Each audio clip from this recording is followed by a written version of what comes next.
Hello दोस्तों, मैं हूं केतन पटेल। मैं हूं सूरत, गुजरात, इंडिया से और फ़िलहाल मैं बेलारूस में हूं। इस व्लॉग में मैं आपको स्टूडेंट लाइफ कैसी होती है, बेलारूस कंट्री कैसी है और जॉब कैसे मिलती है, यहाँ पे कॉस्ट ऑफ लिविंग कैसा है, यहाँ पे आने के लिए आपको क्या क्या प्रिपरेशन करनी पड़ेगी, इमिग्रेशन में क्या क्या पूछेंगे आपको, सब मैं आपको बताऊँगा। बेलारूस बहुत छोटी कंट्री है, उसमें उसकी कैपिटल है मिन्स्क और मैं फ़िलहाल मिन्स्क में हूँ। और बेलारूस से 3 कंट्री की शेंजन कंट्री की बॉर्डर लगती है। एक तो पोलैंड है, एक लिथुआनिया, एक लातविया है। इसके बगल में यूक्रेन आता है और इस बगल में रसिया आता है। तो यहाँ पे पूरा रशियन कल्चर ही है और रशियन लैंग्वेज ही चलती है। इंग्लिश किसी को आती नहीं है, मोस्ट प्रोबेबली 99% किसी को इंग्लिश समझ में नहीं आती है यहाँ पे। तो उस रिगार्डिंग आपको प्रिपेयर होके आना पड़ेगा। ये जीरो क्राइम कंट्री है, बहुत साफ़ सुथरी है और बहुत शांत है। यहाँ के लोग ज़्यादा हंसते नहीं है किसी के सामने, ऐसे शांत चलते रहते हैं, लेकिन मिलनसार है। आप उनसे कोई भी हेल्प मांगो तो आपको पूरा सपोर्ट करते हैं, कभी कभी आपके साथ भी आते हैं। तो यहाँ की पब्लिक बहुत अच्छी है। और यहाँ का ट्रांसपोर्टेशन की बात करो तो ट्रांसपोर्टेशन भी बहुत इजी है। यहाँ पे कॉस्ट ऑफ लिविंग तो बहुत कम है। यहाँ पे खाना बहुत सस्ता है, रहने का भी बहुत सस्ता है, ट्रांसपोर्टेशन भी एकदम स्मूथ है। यहाँ पे आपको रहने का तकरीबन 4,000 तक, 350 से 4,000 तक रहने का हो जाएगा और खाने का भी बहुत सस्ता है यहाँ पे।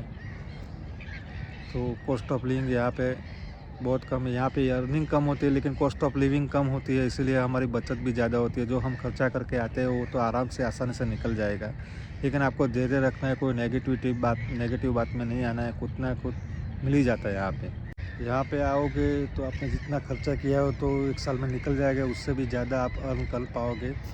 और मेन बेनिफिट है कि आपको यहाँ से आगे जाने का चांसेस मिलेगा। शेंजन वीज़ा भी आसानी से मिल सकता है यहाँ से। 3 बॉर्डर लगती है, लातविया, लिथुआनिया और पोलैंड की। तो वो भी होप रहता है हमको, और इतने सस्ते, इतने लो ऑफ कॉस्ट में हमको यूरोप की कंट्री में रहने को मिलेगा। और फ्यूचर आगे क्या करना है तो उसके लिए भी हमको रास्ता मिलेगा कि आगे क्या करना है हमको। वो आप यहाँ पे आओगे तो आपको सब पता चल जाएगा। और उसके लिए गाइड मैंने नीचे नंबर दिया हुआ है मैंने, आप उसमें मुझे कांटेक्ट करके आइए जिसको भी इंटरेस्टेड हो यहाँ पे आना हो। यहाँ पे किसी को लैंग्वेज कोर्स में एडमिशन लेना हो तो मैं नीचे नंबर डाल देता हूँ, क्योंकि मैं यहाँ पे ही हूँ। आपको कोई दिक्कत नहीं आएगी। आपको फ़्लाइट से लेके क्या क्या आगे प्रोसीजर होती है इमिग्रेशन में, मैं वो सब बताऊँगा। फ़्लाइट में तो आपको कनेक्टिंग फ़्लाइट ही लेनी है।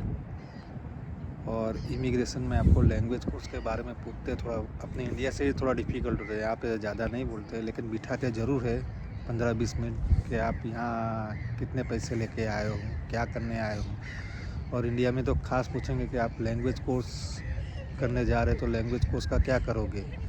तो आपको ऐसा बोलना है कि लैंग्वेज कोर्स को इंडिया में भी बहुत सारे रशियन लैंग्वेज चलती है, तो रशियन से रिगार्डिंग बहुत सारे बिजनेस है। तो मैं यहाँ से रशियन सीख के जाऊँगा तो वहाँ पे कोई भी काम मुझे मिल जाएगा। कोई भी मुझे बिज़नेस करना हो रशियन के साथ या बेलारूस के साथ तो मैं कर सकता हूँ, इसलिए मैं रशियन लैंग्वेज सीखने आया हूँ। और इमिग्रेशन में ओरिजिनल डॉक्यूमेंट के लिए जाना है और डॉलर भी हो सके $3,000 अपने साथ लेके आना है। और बेलारूस में आके, बेलारूस इमिग्रेशन इतना टफ नहीं, लेकिन वो भी पूछेंगे आपको कि कौन सी यूनिवर्सिटी में जा रहे हो, यूनिवर्सिटी का नाम, एड्रेस और सब आपको याद रखना है। और डॉलर कितने लेके आए हो वो भी पूछे आपको। वो यहाँ ऐसे नहीं पूछेंगे कि आप लैंग्वेज कोर्स क्यों करने आए हो, ऐसा नहीं पूछेंगे। कितने पैसे लेके आए हो वही पूछेंगे। यहाँ पे रहने का इंतज़ाम पूछेंगे इमिग्रेशन के, कहाँ रहोगे यहाँ जाके, तो बोलना है आपको कि हमको रहने का इंतज़ाम हमारे कॉलेज वाले ही करने वाले हैं। उसका एड्रेस भी प्रॉपर दिया होगा कहाँ पे आपको रहना है, और उसका पे भी यहाँ आके ही करना है कॉलेज की। तो आपने पहले से बुकिंग नहीं कि हमारा यहाँ पे सिस्टम होता है कि कॉलेज वाले ही हमको करके देते हैं उसका। तो हॉस्टल भी अच्छा है, उसका एटमॉस्फेयर भी अच्छा है, उसमें जिम है, सब कुछ फैसिलिटीज़ है अपनी। यहाँ पे मैं आपको वो भी बताऊँगा कि आपके बैग पैकिंग में क्या क्या करना है, क्या क्या सामान लाना है। और यहाँ पे आओ तो पहले तो अपने खाने के जो इंडियन मसाले होते हैं वो खास लेके आना, बर्तन भी लेके आना क्योंकि यहाँ पे बर्तन भी बहुत महंगे हैं। और गर्म कपड़े भी वहाँ से लेके आना, यहाँ पे भी वो भी मिल जाते हैं ठीक ठाक, लेकिन वहाँ से लेके आओ तो आपको सस्ते पड़ेंगे। बर्तन तो खास लेके आना, क्या क्या यहाँ पे इलेक्ट्रिक होता है तो नॉन स्टिक जो नीचे से फ्लैट हो ऐसे बर्तन सब लाना। जो भी आपको आटा गूंदना हो, जो भी हो, उसके बर्तन लेके आना।